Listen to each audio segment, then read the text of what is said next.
The story begins with Ethen's younger sister undergoing major medical treatment, placing his entire family under enormous pressure. To support them, Ethen works day and night, carrying stones at construction sites and accepting every small job he can find. One evening, his mother calls while he is returning home. She tells him dinner is ready and that she has made his favorite dumplings, so he should hurry.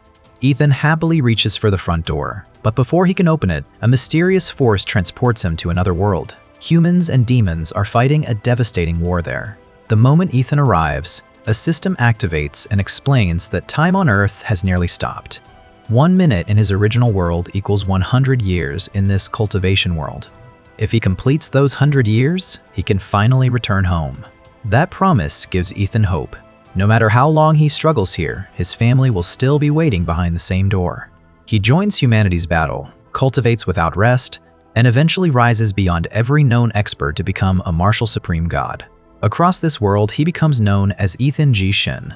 During the final battle, Ethen summons a massive golden demon sealing pagoda and imprisons the demon army beneath it.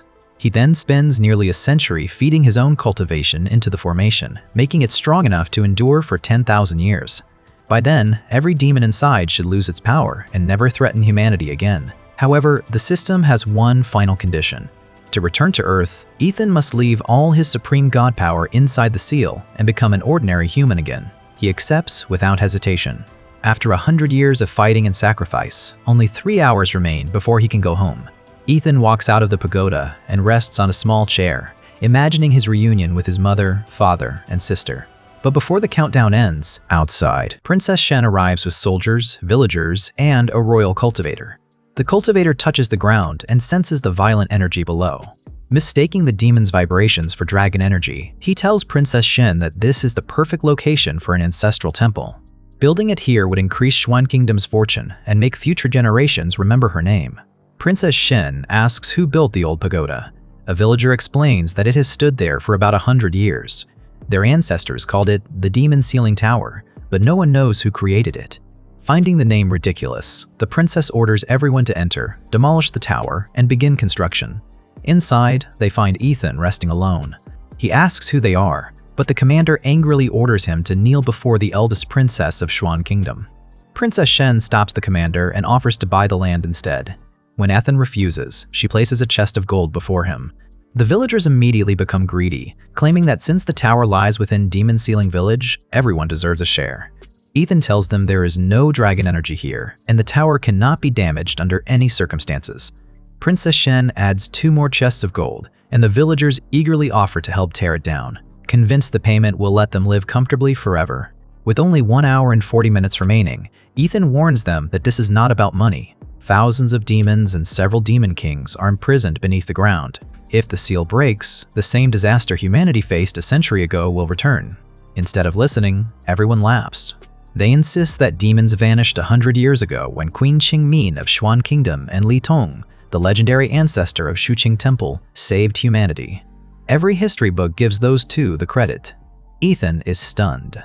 Qingmin and Li Tong were never his disciples. They were followers who deserted the final battlefield and watched from safety. Yet somehow, they had erased his role and claimed the victory for themselves. He asks whether anyone has heard the name Ethen Ji-shin. The crowd mocks it, assuming he is speaking about some worthless ancestor who filled his head with false stories. Because Ethen still looks as young as the day he entered this world, nobody suspects that the legendary cultivator is standing before them. Their insults finally push him too far. Ethen declares that Qingmin and Li Tong were cowards. Their desertion caused him to lose 10 of his 12 closest companions. Those men were not related to him by blood, but they were his brothers in every way that mattered. Princess Shen and her people become furious at the insult to their ancestors. The commander tells Ethen to leave before they silence him permanently, while the princess withdraws her offer and orders the soldiers to demolish the tower. As a soldier raises his hammer, Ethen sees the 90 minutes remain. If the formation falls before then, his connection to Earth may disappear forever. He stands in front of the pillar and begs them to stop. I am Ethen Ji-shin. I spent 100 years placing my cultivation inside this seal. That is why I appear powerless now. I do not belong to this world. I protected it for a century because I was promised that I could return home. In little more than an hour, I will finally leave. Please do not destroy everything I sacrificed to create. But the villagers call him insane. The royal cultivator claims that a true demon sealing array should be almost impossible to damage. He has found no visible formation or magic circle, so if ordinary soldiers can break the tower, Ethen's story must be false. Ethen explains that the man is far too weak to understand his formation. Still, the crowd trusts the cultivator because he belongs to Shuqin Temple's lineage. Some even challenge Ethen to release the demons, boasting that their grandmasters can handle anything inside. With only an hour left, Ethen offers them the land and all 3 chests of gold if they simply delay the demolition. Greed has already taken control. The villagers no longer care about his return, and Princess Shen argues that history contains no record of Ethen or the tower. Why would someone protect the world for a century and erase his own existence? Ethen answers by revealing the truth. A century ago, the demon army was too large for even him to face alone, so he personally trained 12 warriors. Qingmin and Li Tong were among them and always pretended to be loyal. Together, the group created a demon suppression array capable of stopping the entire enemy army. Just before activation, Qingmin and Li Tong abandoned the battlefield. Their departure destabilized the array, and the backlash severely injured Ethen and the remaining warriors. A brutal struggle followed, and 10 of his companions never returned. In the end, Ethen found the demon sealing array and imprisoned every demon on the planet beneath the pagoda. He then spent the next 100 years healing and strengthening the seal. What he never expected was for the 2 deserters to erase him and his fallen companions from history, then present themselves as humanity's saviors. The crowd turns his confession against him. They accuse Ethen of failing as a leader because he could not protect his team. Their words cut deeper than any weapon. He gave his youth, power, and a century of his life to this world, yet the people he saved now treat him like a criminal. Princess Shen orders 2 guards to restrain him, then forces him to watch as the soldiers strike the first stone pillar. It cracks and collapses. They destroy the 2nd and 3rd pillars while Ethen desperately begs them to stop. At that moment, he remembers his sister lying in a hospital bed after treatment. She held his hand and promised that once she recovered, they would visit Disneyland together. He also remembers telling his mother not to worry because he would be home soon. 30 minutes remain, but the outer pillars are already gone. Since no demon appears immediately, everyone mocks him again. The commander notices one final pillar connected to the main seal and moves toward it. Ethen breaks free and throws himself in front of the pillar. The commander's hammer strikes him instead. Even after being kicked repeatedly, Ethen refuses to move. Only 28 minutes separate him from his family. The commander releases his aura, throws Ethen away, and smashes the main seal pillar. Dark clouds spread across the sky as the entire demon sealing tower collapses. Ethen cries out that everything is over, but then remembers the true core hidden inside a jade statue of his family in the backyard. He carved it during the lonely years so he would never forget the faces waiting on Earth. If it remains intact for 17 more minutes, he may still return. Unfortunately, the guards soon carry the statue outside. Ethen hides his fear and claims it has no connection to the formation. Princess Shen realizes it is precious to him and decides that breaking it will be the perfect punishment for insulting her family. At her command, the commander shatters the statue. Only 10 minutes had remained. As the jade breaks, so does Ethen's final dream of opening his front door and seeing his family again. He picks up a small fragment and begins to cry. "I fought for 100 years without rest. I protected every person in this world so they could live safely. And today, those same people have taken everything from me." The villagers recognize the material as top-grade Tianshan white jade and rush forward to steal the pieces. When one tries to take the fragment from Ethen's hand, golden energy erupts from his body and throws everyone back. With the seal destroyed, the cultivation stored inside it is returning to him. Red lightning tears across the sky and a terrifying space rift opens. Countless demons move behind it. Some villagers finally wonder whether Ethen told the truth, but others dismiss it as a natural phenomenon because the princess and grandmasters are still present. Then, a gigantic gorilla demon forces its way through the rift. Panic spreads. Even the commander realizes Xuan Kingdom's history may be a lie. At that moment, the system delivers the message Ethen feared most: the demon sealing array has been destroyed, the home return mission has failed, and the route to Earth is closed. Ethen's heart breaks. "Mom, Dad, my little sister, forgive me. Maybe I can never come home. I miss all of you more than anything." As darkness covers the land, his sealed power floods back into him. He rises through one level after another and returns to the martial god realm. Only now does everyone understand that he voluntarily gave up his power to protect them. Ethen announces that they have ruined a century of sacrifice and must now face the consequences without his help. Yet Princess Shen orders him to restore the seal or face royal punishment. The villagers shamelessly claim that guarding the demons was his responsibility, and that if he truly wanted to stop them, he should have been strong enough to prevent the tower's destruction. Their words push Ethen beyond his limit. He silences two of the loudest accusers and says, "If I cannot return home, I no longer care what happens to this world." He breaks the chains still binding the Demon Monkey King to the ruined formation. The creature lands with a deafening roar as more monsters pour through the rift. The Monkey King advances toward Princess Shen. Her grandmasters form a defensive line, while the commander boasts that one strike will be enough. His strongest attack does not move a single hair on the demon's body, and one swing sends him crashing away. The royal cultivator admits he only studies formations and cannot fight directly, but he has already summoned elders from Shuqing Temple. Princess Shen orders the remaining grandmasters to hold the creature until they arrive. Two fall with a single blow. The Monkey King then turns and roars at Ethen. The hero remains completely calm. Blind, foolish monkey, do you not recognize the person standing before you? With one strike, Ethen finishes the enormous creature. The villagers immediately assume he has returned to his duty. Princess Shen offers to forgive his supposed crimes and reward him if he repairs the seal. The wounded commander even grabs Ethen's collar and blames him for the grandmasters who fell. Ethen sends the commander into his final sleep, then asks the system whether another path to Earth exists. It explains that the barrier between the worlds is too powerful to cross. However, weakening this cultivation world will also weaken its barrier, though doing so requires an enormous sacrifice. Ethen understands. If the demons spread chaos and reduce the world's energy, he may be able to reconnect with Earth. He calls every monster capable of understanding him.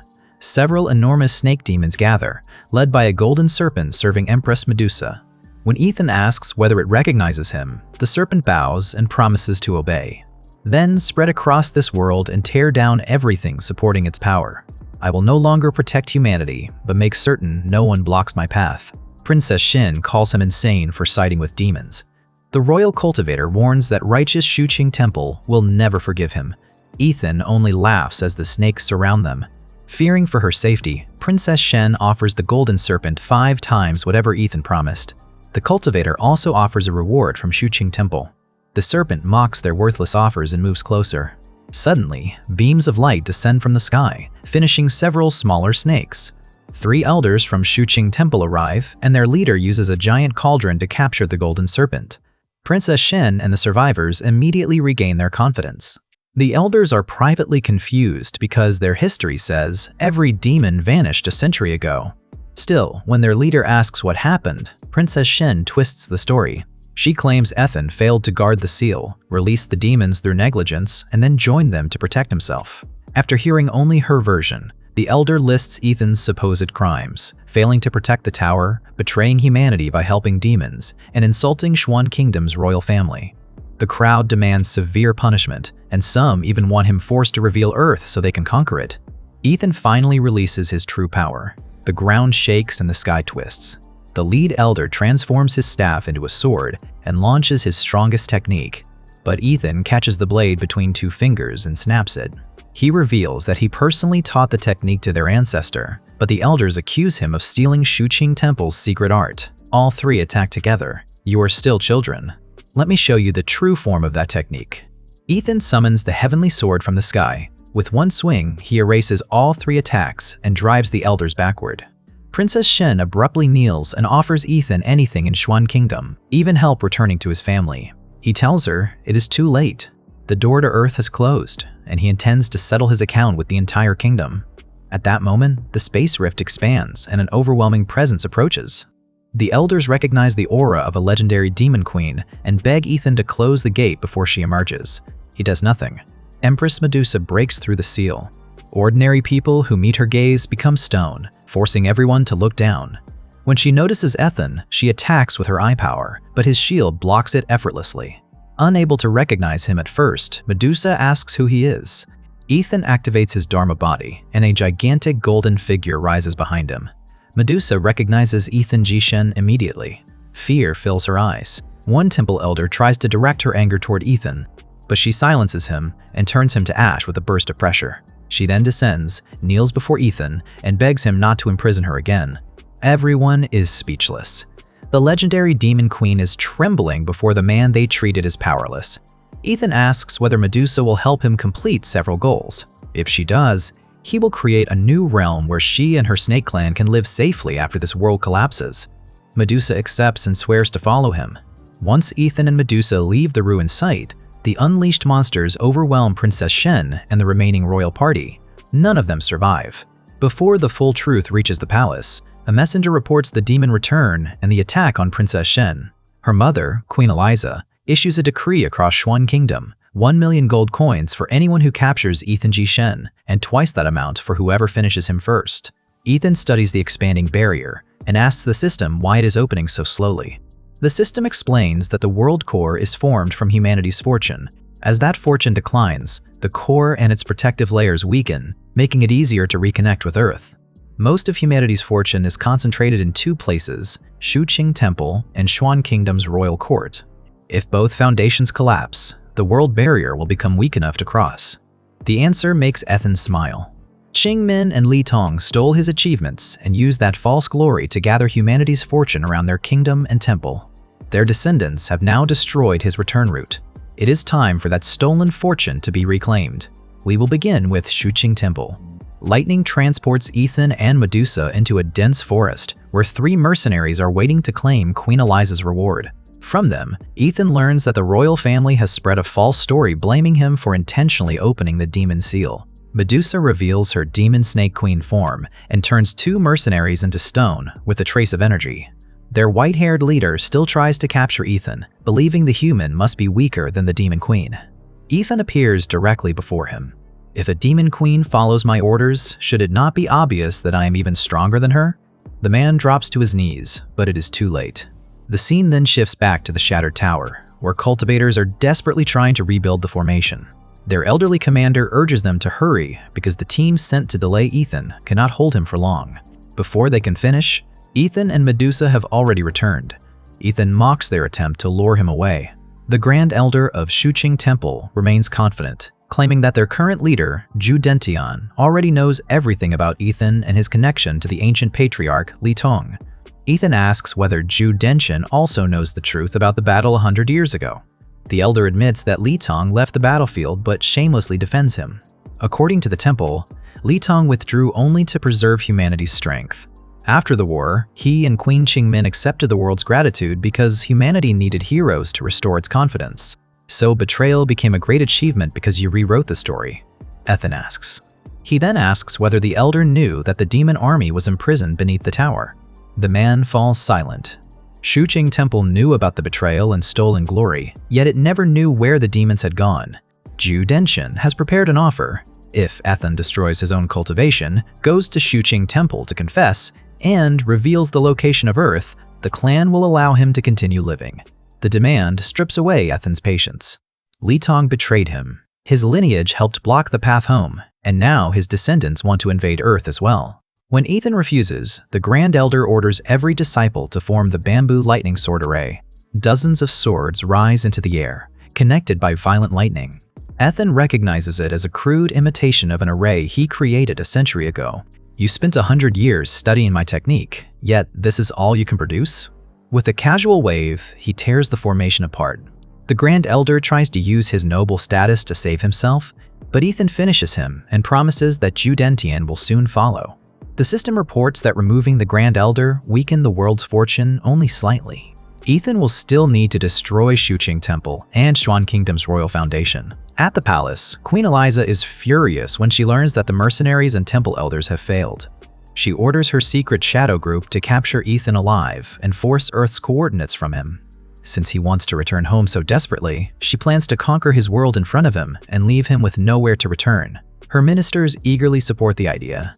Another world would provide new land, wealth, and a refuge if demons overwhelm their own realm. Meanwhile, Shuqing Temple activates a protective barrier and opens its gates to wealthy refugees. Instead of showing gratitude to the man who protected humanity for a century, they curse Ethen for the crisis and claim he deserves to remain separated from his family forever. Medusa asks whether their words make him angry. Ethen replies that there is no reason to argue with people determined to suffer the consequences of their choices. The refugees celebrate when temple cultivators announce that their grand elder and elites have gone to restore the seal.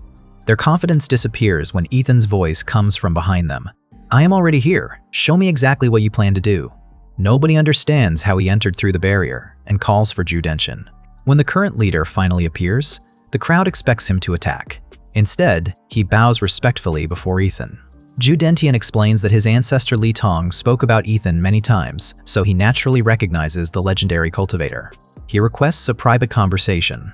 Medusa senses danger, but Ethen wants to hear what the man has to say. Inside the temple, Judentian gets directly to the point.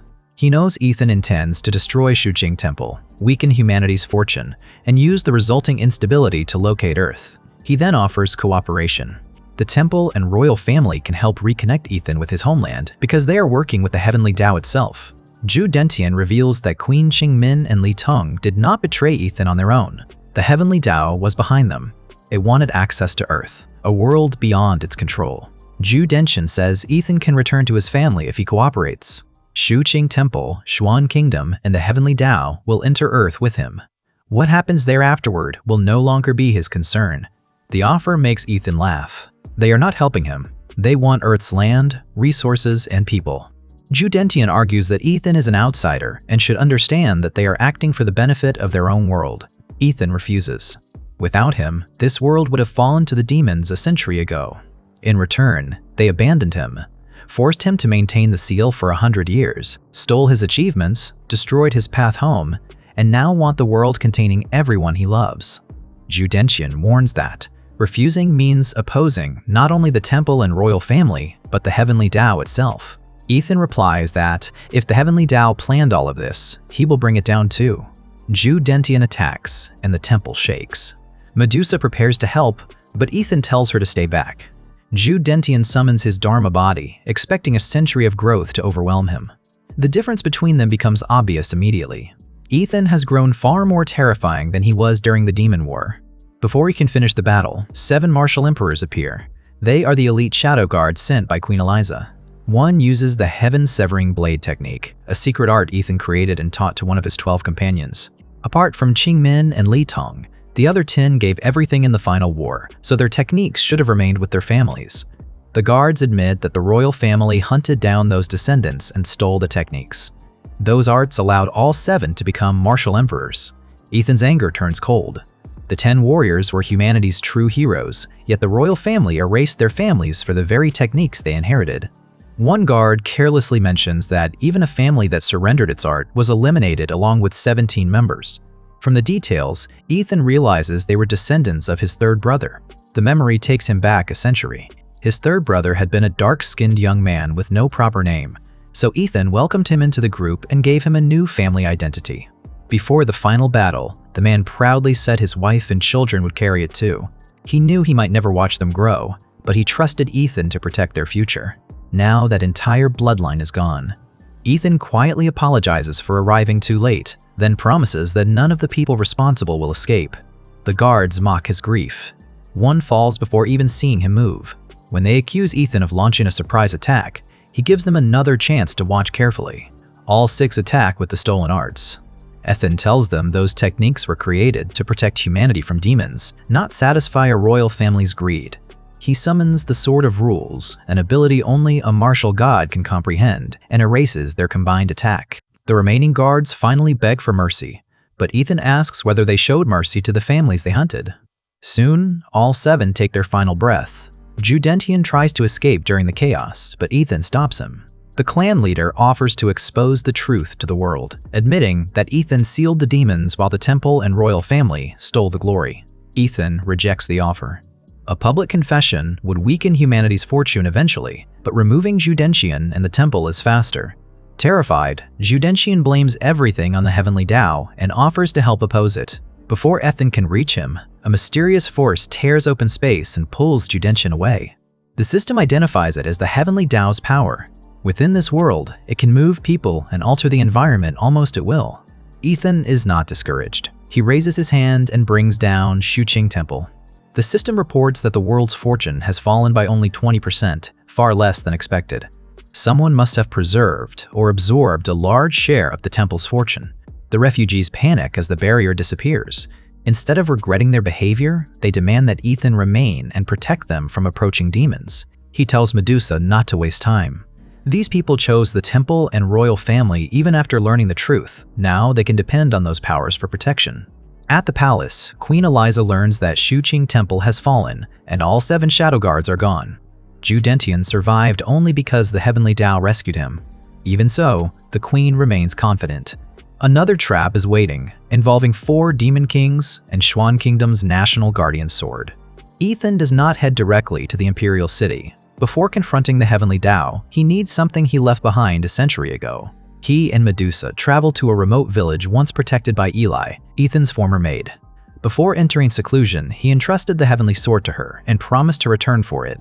The blade's aura remains powerful enough to frighten ordinary demons away, which is why the village is peaceful while the surrounding region suffers. When they arrive, royal soldiers are preparing to evacuate refugees sheltering there. Their general is known as Xuan Kingdom's finest swordsman, but he is far more interested in the Heavenly Sword. He orders Jili, Eli's granddaughter, to remove the weapon and present it to the kingdom. Jili refuses. The sword does not belong to her family. Eli's descendants promise to protect it until its true master returned, and taking it away would expose the village to demons. The general threatens to abandon everyone unless she cooperates. The frightened refugees immediately turn against the girl who sheltered them, calling her selfish and arguing that one ancestral promise cannot be more important than all their lives. Jili explains that they are safe precisely because the Heavenly Sword remains there. The refugees trust the royal army more and move forward to restrain the villagers. Before anyone can touch the weapon, Ethen steps between them. "That sword belongs to me. Let us see who dares to take it."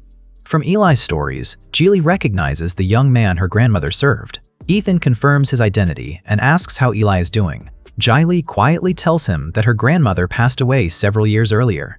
Ethen remembers how Eli used to complain whenever he trained until exhaustion and fell asleep in the courtyard. After calculating the years, he realizes how late he has returned. "I am sorry, Eli.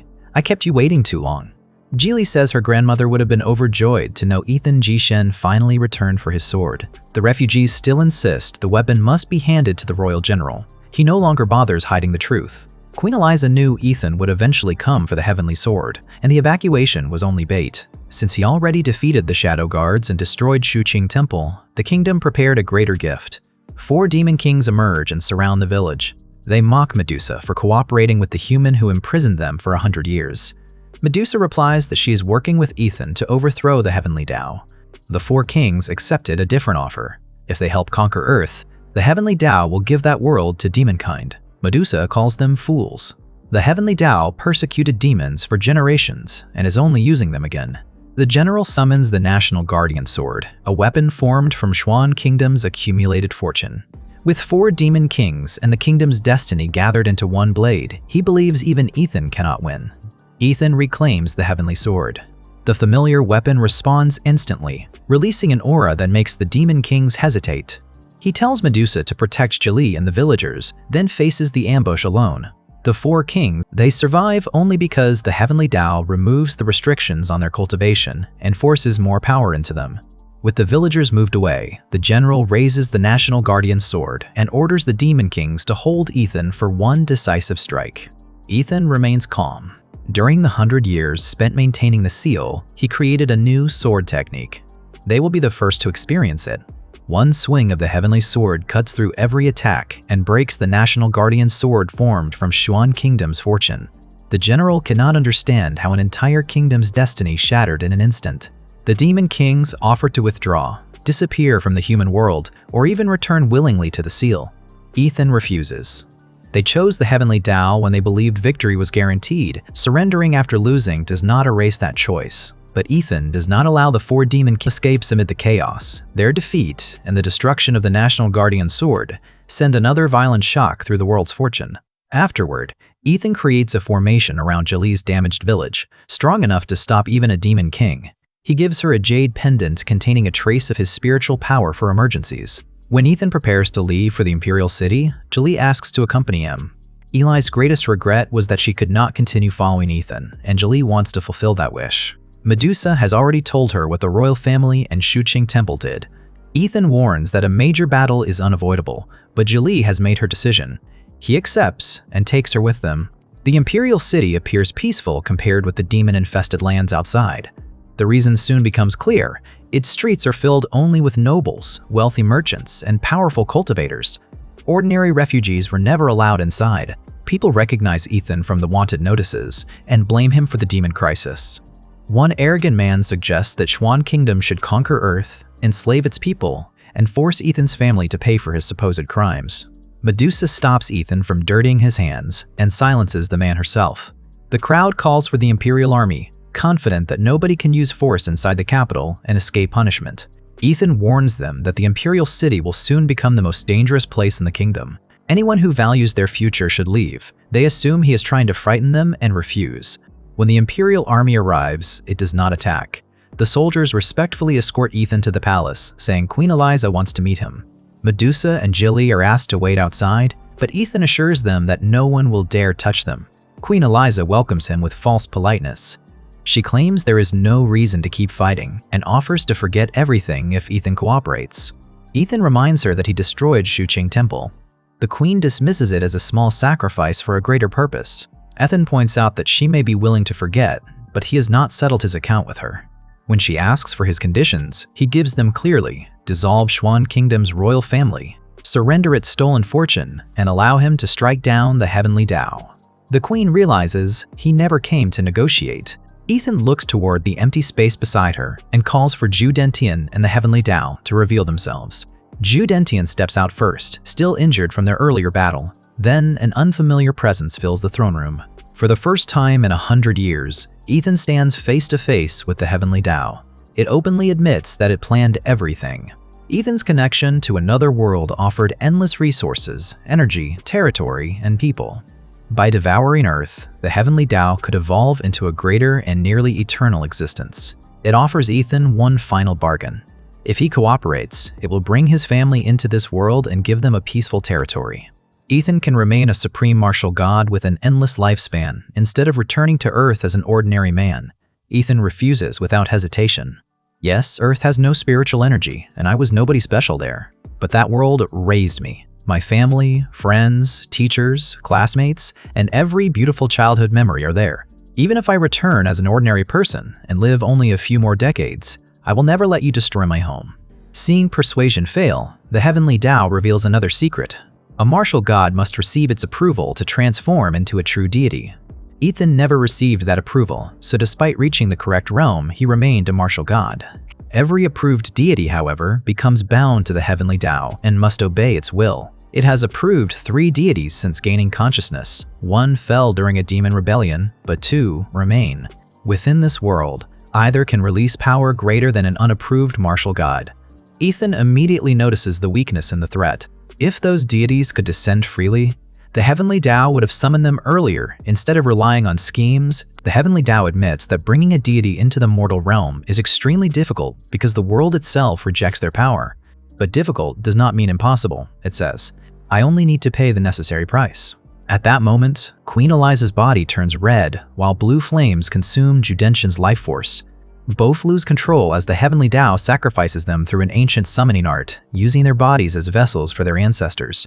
Qingmin descends through Queen Eliza, while the ancient temple patriarch Li Tong takes over Zhu Dentian's body. From that moment onward, the two standing before Ethen are Qingmin and Li Tong. Ethen laughs coldly. You sacrificed your own descendants just to return here. You have become even more ruthless than before. Qingmin calls it an honor for their descendants and summons the first Emperor's sword. She offers Ethen one final chance to bow and apologize. Ethen simply summons the Heavenly Sword. 100 years ago, you bowed before me. Becoming deities will not change that. His first slash tears through the palace and forces both ancestors into the sky. A fierce battle begins above the Imperial City, but even together, Qingmin and Li Tong cannot overpower him. Ethen has spent nearly a century stabilizing his martial god foundation, while their newly acquired divine power is still far weaker than his. Before long, both crash to the ground. Qingmin cannot understand how an outsider surpassed people born in this world, so Ethen reminds her that this same outsider saved their world, sealed its demons, and even taught them the cultivation techniques that allowed them to become deities. Qingmin finally admits why she betrayed him. The people of Xuan Kingdom followed Ethen more than their own queen, and her royal pride could not tolerate living beneath an outsider's authority. That was why she and Li Tong abandoned the formation, stole the victory, and erased Ethen's companions from history. Ethen looks at them with disgust. Without him, their kingdom and temple would not even exist. Yet instead of gratitude, they destroyed his team, took his achievements, and blocked his path home. Qingmin claims the battle is not over. She activates a massive formation connected to the Heavenly Dao, drawing the cultivation, fortune, and life force of everyone inside the imperial city. Millions of people collapse as their energy is absorbed. Only now do they remember Ethen's warning to leave the capital. Qingmin shows no concern, declaring that the royal family decides whether its people deserve protection. Li Tong even blames Ethen, claiming none of this would have happened if he had surrendered. Watching from outside, Jili asks how the Heavenly Dao can allow such cruelty within its own world. Medusa explains that it follows only the rules it created for itself and has never cared about anyone else's idea of justice. At the same time, the injured Imperial Knights awaken with a 100-fold increase in strength. A hero knight mark appears above them, while Ethen loses his hero mark and receives a new title, Demon King. The knights attack together. Ethen repeatedly throws them back with the Heavenly Sword, but their injuries heal instantly. He realizes they can continue exhausting him while Qingmin and Li Tong wait for an opening. Qingmin strikes while he is surrounded and leaves him badly wounded. Ethen tells Medusa to take Jili away, but the system strips Medusa of her Demon Queen title and weakens her. She and Jili are then labeled Companions of the Demon King. Qingmin promises to deal with them after Ethen falls, then invade Earth and rule everyone he tried to protect. Unable to endure the endless attacks, Ethen finally collapses. Thinking of the family waiting behind his front door, he whispers, "Mom, Dad, my little sister, forgive me. I could not keep my promise." At that moment, the fortune seal surrounding Earth breaks. Energy crosses the world barrier, creating a direct connection between both realms, and a deep voice echoes from beyond the sky. "Who dared to label my child a Demon King?" The system reports that this world's fortune has become critically weak and its core is close to collapse. The connection with Earth has finally been established. A smile returns to Ethen's face. So Earth is finally lending me its power. Earth's overwhelming fortune tears through the Heavenly Dao's control. Qingmin and Li Tong lose their divine power and receive the Demon King title instead, while the Imperial Knights lose their 100-fold enhancement. Ethen receives a new mission from Earth's will. Take control of this world and remove every dangerous monster threatening it.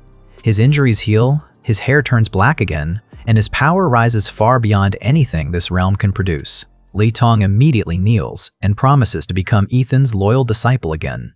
But Ethen reminds him that both ancestors already received their chance 100 years ago and chose betrayal. He settles his account with Qingmin, Li Tong, and the remaining enemies who supported them. The Heavenly Dao tries to escape, but Ethen catches it. It claims the entire world will collapse if anything happens to it. Ethen laughs. "You are not this world. You only convinced yourself that you owned it. Once you are gone, a new Heavenly Dao can eventually take your place." He ends its rule.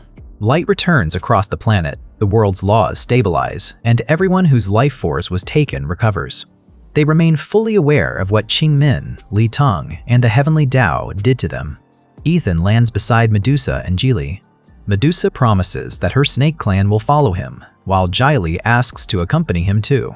Ethen laughs, saying he cannot suddenly return home with two women because even after becoming this powerful, he is still afraid of his mother's reaction. The people of the city apologize for ignoring his warnings and blindly trusting the royal family. Ethen calmly tells them that believing him was always their choice and they must learn from the consequences. He opens a portal to Earth, but Medusa reminds him that the royal family and Heavenly Dao are gone while the conflict between humans and demons remains unresolved. The survivors ask him to stay and rebuild their world. Ethen refuses. Medusa is the only remaining demon queen and can handle the demons. The other problems belong to the people themselves. "I am not your parent. Work together and build your own future." With that, Ethen steps through the portal and finally returns to Earth. The moment he arrives, his mother shouts from inside the house, "Where have you been for an entire hour, Ethen?" Hearing her voice brings tears of joy to his eyes. After waiting 100 years, Ethen has finally come home. And with that, the story comes to an end. From now on, if you're ever late getting home, just show this video to your mom, or, if necessary, your partner. I know this story was a little rage-inducing at times, but I hope you still enjoyed it. This was the complete story, so there won't be another part. If you enjoyed the video, please leave a like and subscribe to the channel. Thanks for watching. Have a great day and peace out.